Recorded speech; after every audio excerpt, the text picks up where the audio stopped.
Call forging and call spoofing. ఇది మేజర్గా ఏంటంటే మనం ఎక్కువ చూస్తుంటాం, మనకు రాంగ్ కాల్స్ వస్తుంటాయి. లైక్ +92 అనేసి పాకిస్తాన్ నంబర్ నుంచి కాల్స్ రావడం, యూరోప్ కాల్స్ రావడం, ఇలాంటి కాల్స్ మనకి లోకల్ నుంచి జనాలు చేస్తుంటారు అనమాట.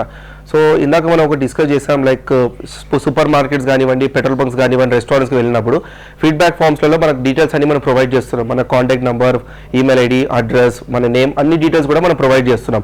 సో ఇలాంటి ప్రొవైడ్ చేసిన తర్వాత బ్యాక్ ఎండ్ నుంచి ఏజెంట్ సెల్ చేసుకుంటే ఒఫిషియల్గా మన కంట్రీ క్లబ్ నుంచి వస్తున్నాయని ఆల్రెడీ మనకు తెలిసిన విషయం అది. సో ఇట్లాంటి వాటిలో ఏమవుతుందంటే మనకు మేజర్గా డ్రాబ్యాక్ ఎక్కడ అవుతుందంటే, మనకి ఈ ఏజెంట్స్ ఎప్పుడైతే మన ఇన్ఫర్మేషన్ సేల్ చేసుకుంటారో మనకు రాంగ్ కాల్స్ రావడం స్టార్ట్ అయ్యింది అనమాట. సో +92 నుంచి కానీ ఇట్లా దీని ద్వారా ఏంటంటే మనకు మేజర్ డ్రాబ్యాక్ ఎక్కువ సిమ్ క్లోనింగ్స్ కూడా అవుతుంటాయి. ఎక్కువ +92 పాకిస్తాన్ నుంచి వచ్చే కాల్స్ని రెస్పాండ్ చేయొద్దని చెప్పేసి మనకు సర్వీస్ ప్రొవైడర్స్ కూడా మెయిల్స్ అనేది పెడుతూ ఉంటారు, ఎస్ఎంఎస్లు వస్తుంటాయి. అదేవిధంగా గవర్నమెంట్ పోలీస్ డిపార్ట్మెంట్ కూడా ఎన్నో విధాలుగా అలర్ట్ చేయడం జరిగింది. సో ఇలాంటి కాల్స్ మనం ఎప్పుడైనా రిసీవ్ చేసుకున్నామంటే మన ఫోన్ నెంబర్ అండ్ మన సిమ్లో ఉన్న డీటెయిల్స్ కూడా కంప్లీట్గా లీక్ అయిపోతుంటాయి. అంటే వీళ్ళు ఇలాంటి స్పూఫ్ అయిన తర్వాత ఒకసారి మన ఒరిజినల్ సిమ్ కార్డ్ మన ఫోన్లో ఏదైతే ఉందో సేమ్ సిమ్ కార్డ్ని మనం అక్కడ వాడచ్చు అనమాట.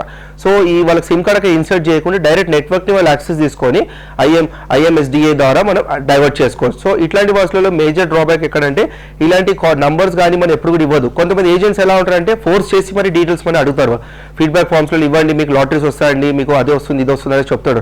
కొంతమంది జనరల్ తెలియని వాళ్ళు అట్రాక్ట్ అవుతారు. అప్పుడు ఈ డీటెయిల్స్ అన్ని ఇచ్చిన తర్వాత మనకి రాంగ్ కాల్స్ రావడం స్టార్ట్ అవుతుంది. ఎక్కువ మనకి ఏజ్ పర్సన్స్కి ఎక్కువ కాల్స్ వస్తుంటాయి. లైక్ రిటైర్మెంట్ అయిన వాళ్ళకి మేము ఇట్లా పాలసీ కోసం కాల్ చేస్తున్నాం, మంచి పాలసీ ఇస్తున్నాం, అది ఇస్తున్నాము, మీకు ఆఫర్ ఇస్తున్నాం, అది అనేసి వాళ్ళు కొన్ని అమౌంట్ అని అకౌంట్లో డిపాజిట్ చేయించుకుంటారు.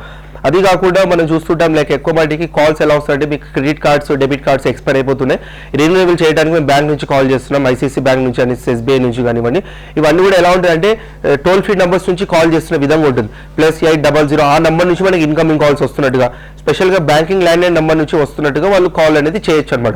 సో సిమ్ కార్డ్ ఎలా ఉంటుందంటే మన ఫోన్లోనే సిమ్ ఉంటుంది, మనం వేరే వాళ్ళ ఫోన్ ద్వారా ఆ సిమ్ని రీడైరెక్ట్ చేసుకొని కాల్ చేసుకోవచ్చు.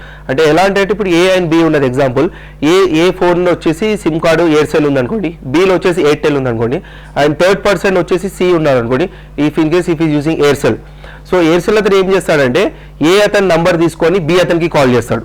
సో ఏంటంటే అతను కాల్ చేస్తున్నట్టుగా బి అతనికి ఉంటుంది, డిస్ప్లే రావడం కూడా నంబర్ డిస్ప్లే అవుతుంది, బట్ కాల్ చేసే పర్సన్ మాత్రం సి ఉంటుంది.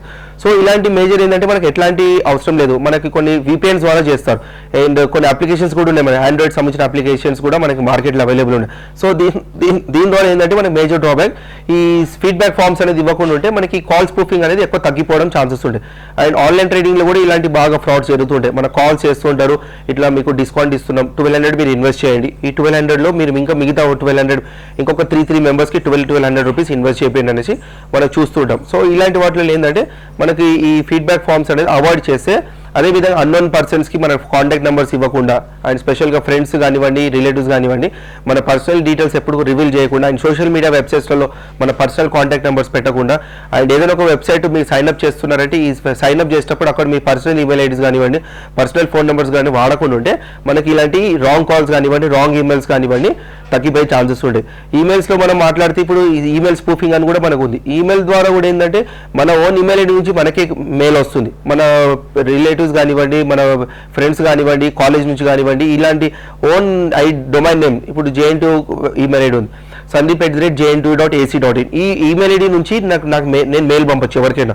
సో వాళ్ళకి రావడం మాత్రం మెయిల్ చూపించేది మాత్రం JN2 అతనే పంపించినట్టుగా ఉంటుంది, బట్ యాక్చువల్లీ JN2 వాళ్ళు పంపించారనమాట. సో ఇలాంటి వాటిలో మనము తీసుకోవాల్సిన జాగ్రత్తలు ఎక్కడంటే ఈ ఫీడ్బ్యాక్ ఫామ్స్ ఎక్కువ అవాయిడ్ చేయాలా. అదేవిధంగా స్పెషల్గా పెట్రోల్ బంక్స్లో ఎప్పుడు కూడా ఇలాంటి ఇన్ఫర్మేషన్స్ మనం ఇవ్వద్దు. అండ్ రాంగ్ వెబ్సైట్స్లో మనం అకౌంట్స్ క్రియేట్ చేసుకునేటప్పుడు మన పర్సనల్ ఫోన్ నెంబర్స్ కానివ్వండి, ఈమెయిల్ ఐడీస్ కానివ్వండి ఇవ్వకుండా ఉంటే మనకి కాల్ స్పూఫింగ్ కానీ, కాల్ ఫార్జింగ్ కానివ్వండి, ఇలాంటి రాంగ్ కాల్స్ రాకుండా మనం సేఫ్గా ఉండొచ్చు. రాంగ్ కాల్స్ కానివ్వండి, రాంగ్ ఈమెయిల్స్ మనకి జనరల్గా ఏ విధంగా వస్తాయంటే ఇప్పుడు డెమో చూపిస్తాను లైవ్గా మీకు. సో ఏంటంటే కొన్ని థర్డ్ పార్టీ అప్లికేషన్స్ మీరు ఫోన్లో కూడా వేసుకోవచ్చు, బట్ ఇవన్నీ డిటెక్టబుల్ అనమాట. బట్ చాలా మంది ఆన్లైన్ ఫ్రాడ్స్ వాళ్ళు, క్రిమినల్స్ ఎలా చేస్తారంటే వాళ్ళు VPNs ద్వారా చేస్తారు, ఎక్కువ voice calls, voice over internet protocol. ఇవన్నీ కూడా ఏంటంటే డిపార్ట్మెంట్ కూడా ఐడెంటిఫై చేయడం ఇది ఒక డిఫికల్ట్ టాస్క్. ఐడెంటిఫై చేయొచ్చు సర్వీస్ ప్రొవైడర్ సపోర్ట్ తోటి, బట్ చాలా రేర్ ఛాన్సెస్ అనమాట. సో ఇలాంటి కాల్స్ మనకి ఏ విధంగా వస్తాయంటే మీరు చూడొచ్చు, లైక్ ఇప్పుడు నా సెల్ మీద నేను ఏదో వేరే కంటెంట్ నుంచి నేను కాల్ చేస్తున్నట్టుగా నేను చూపిస్తాను. ఇప్పుడు నేను ఉండేది యాక్చువల్ ఇండియాలో ఉండి నేను కాల్ చేస్తున్నాను, but I'm able to use other country phone number year. So నేను అలా +92 నుంచి కాల్ చేయొచ్చు. అండ్ అదేవిధంగా వేరే కంట్రీ పిన్ కోడ్ ద్వారా STD కోడ్ ద్వారా నేను కాల్ చేయొచ్చు. ఇక్కడ చూడొచ్చు I'm getting unknown call and it's private number అనమాట. సో ఇలాంటి వాటిలో ఏంటంటే మనం ఫైండ్ అవుట్ చేయలేం, ఇవన్నీ రాంగ్ కాల్స్. కొన్ని ఒక్కొక్కసారి కాల్స్ ఎలా ఉంటుందంటే మనకి డైరెక్ట్ ఇన్కమింగ్ కాల్స్ వచ్చేటప్పుడు +301 +444 +502 +92 ఇలాంటి మన కాల్స్ ఎక్కువ. ఈ సూపర్ మార్కెట్లో అట్లాంటి వాటిలలో మనం ఇన్ఫర్మేషన్స్ ఇస్తే మనకి ఈ విధంగా కాల్స్ వస్తాయి. అండ్ ఇవన్నీ కూడా నాన్ ట్రేసబుల్ అనమాట. సో జనాలు ఏంటంటే ఇవన్నీ చూసుకోకుండా ఇన్ఫర్మేషన్స్ కూడా లీక్ చేస్తున్నారు కూడా. సో ఇట్లాంటి వాటిలలో మనకి చాలా డ్రాబ్యాక్స్ ఉంటాయి. మన పర్సనల్ ఇన్ఫర్మేషన్స్ లీక్ అయిపోతున్నాయి అండ్ అదేవిధంగా సిమ్స్ కూడా క్లోన్ అయిపోతున్నాయి.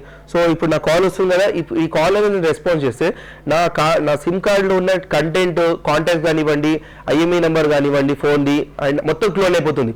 అంటే అతను ఏ కంట్రీలో అయినా కూర్చొని కూడా నా డీటెయిల్స్ అన్ని వాడుకోవచ్చు అతను. సో చూసుకోవచ్చు. ఇప్పుడు మనం అన్లాక్ చేస్తే we can find out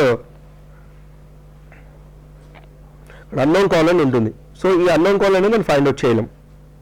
unknown call వచ్చేసి 401 కాల్ వస్తుంది. ఇప్పుడు ఇంతకుముందు వచ్చేసి మన అన్నోన్ కాల్ అని వచ్చింది, ఇప్పుడు వచ్చేసి మన 401 వస్తుంది. ఈ 401 కూడా వచ్చేసి ఇది వాయిప్ కాల్ అనమాట. ఈ వాయిప్ కాల్ కూడా మనం ఐడెంటిఫై చేయలేం. ఇట్లాంటి వాటిలో మనకి కాల్స్, అన్నోన్ కాల్స్ వస్తే credit cards, debit cards, bank నుంచి కాల్ చేస్తున్నాము, మీకు ఈ డీటెయిల్స్ అప్డేట్ చేయడం మేము కాల్ చేసాము, మీ డీటెయిల్స్ ఇవ్వండి అని ఎప్పుడైనా అడిగితే ఎప్పుడు కూడా ఇలాంటి ఇన్ఫర్మేషన్స్ మనం లీక్ చేయరు. ఇది వచ్చేసి మన ఓన్ యాప్స్ కూడా ఉంటాయి, థర్డ్ పార్టీ యాప్స్ కూడా ఉంటాయి, అన్ని విధాలుగా మనకి మేజర్ డ్రాబ్యాక్స్ ఉంటాయి. సో ఇలాంటి వాటిలో మన రాంగ్ కాల్స్ అనేది రాకుండా ఉండాలంటే మన ఇన్ఫర్మేషన్స్ అనేది మనం ఇవ్వకుండా ఉంటే మనకి అన్ని విధాలుగా సేఫ్ ఉంటుంది. మన వాయిస్ కూడా వినిపిస్తుంది, సైమిల్టేనియస్గా మన సిమ్ కార్డ్ మొత్తం క్లోన్ అయిపోతుంది అనమాట. సో ఎప్పుడైనా మనకి ఇలాంటి కాల్స్ వస్తే ఇగ్నోర్ చేయండి, డైరెక్ట్ డిస్కనెక్ట్ చేయండి. ఒకవేళ కాల్ చేసి మీరు లిఫ్ట్ చేసినా కూడా మీ కంప్లీట్ మొబైల్ ఫోన్ యాక్సెస్ కూడా వాళ్ళకి వెళ్ళిపోయే ఛాన్సెస్ ఉంటుంది అనమాట. సో దీనిలో ఏంటంటే ఎలాంటి మాల్వేర్స్ కానీ ఎలాంటి వైరస్లు ఏమి ఉండవు, బట్ జస్ట్ ఇది ఒక నెట్వర్క్ కమ్యూనికేషన్ ద్వారా వాయిస్ ఓవర్ ఇంటర్నెట్ ప్రోటోకాల్ వాయిప్ ద్వారా ఇలాంటి కాల్స్ అనేది రావడం జరుగుతుంది. సో ఎక్కువ పాకిస్తాన్ నుంచి మన +92 నుంచి కాల్స్ ఎక్కువ వస్తుంటాయి. సో ఇది మనం అవాయిడ్ చేస్తే that will be safe for us. Like and subscribe Eagle Media Works.